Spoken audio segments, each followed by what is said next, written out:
Hi hello నమస్తే welcome to Indian entertainment. ఈ మధ్యలో మలయాళంలో వచ్చిన ప్రేమలు, మంజుమల్ బాయ్స్, ఆవేశం లాంటి ఎన్నో మూవీస్ చాలా తక్కువ బడ్జెట్లో తెరకెక్కించి భారీ హిట్ కొట్టాయి.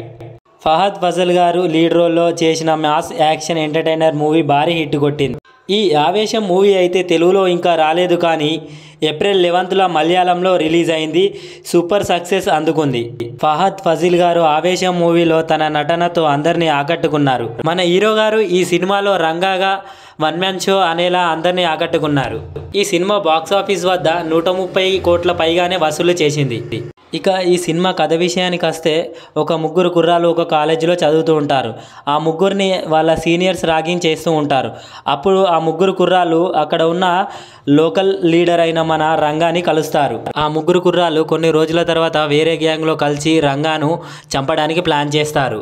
అసలు ఆ ముగ్గురు కుర్రాలు రంగాని ఏం చేశాడు, రంగా వాళ్ళని ఏం చేస్తాడు అన్నదే కథ. ఈ సినిమాలో లీడ్ రోల్లో తెరకెక్కించిన రంగా మరియు ఆ ముగ్గురు కుర్రాలు అయితే ఇరగదీశారనే చెప్పుకోవచ్చు. ఫస్ట్ హాఫ్ మొత్తం ఆ కుర్రాల చుట్టూ అలాగే రంగా చుట్టూ కథ మొత్తం తిరుగుతూ ఉంటుంది. మొత్తానికి ఈ సినిమా అయితే మాస్ రివెంజ్ యాక్షన్ ఎంటర్టైన్మెంట్ అని చెప్పుకోవచ్చు. మొత్తానికైతే త్వరలో ఈ సినిమాను కూడా తెలుగులో డబ్బింగ్ చేస్తున్నారని తెలుస్తుంది. సోషల్ మీడియా ప్రకారం ఈ మూవీ మే 9న ప్రైమ్ వీడియోలో రాబోతుంది అని తెలుస్తుంది. ఈ సినిమా టీం అయితే ఇంకా అధికారికంగా ప్రకటించాల్సింది ఉంది. ఈ సినిమాకు నేను ఇచ్చిన రేటింగ్ 3.5/5. ఈ సినిమా చూస్తున్నంతసేపు మన హీరో రంగా ఏం చేస్తాడు అనే ఊహల్లోనే ఉండిపోతాము. అంతలా మనల్ని ఆకట్టుకున్నాడు మన హీరో రంగా.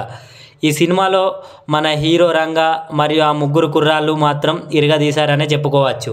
ఈ సినిమాకి దర్శకుడు జిత్తు మాధవన్ చాలా బాగా తెరకెక్కించాడు. ఈ సినిమాలో సాంగ్స్ కానీ బ్యాక్గ్రౌండ్ బీజిఎం కానీ చాలా బాగుంటుంది. మొత్తానికి మన హీరో ఫహద్ ఫజిల్ గారు అయితే మరో బ్లాక్ బస్టర్ కొట్టారనే చెప్పచ్చు.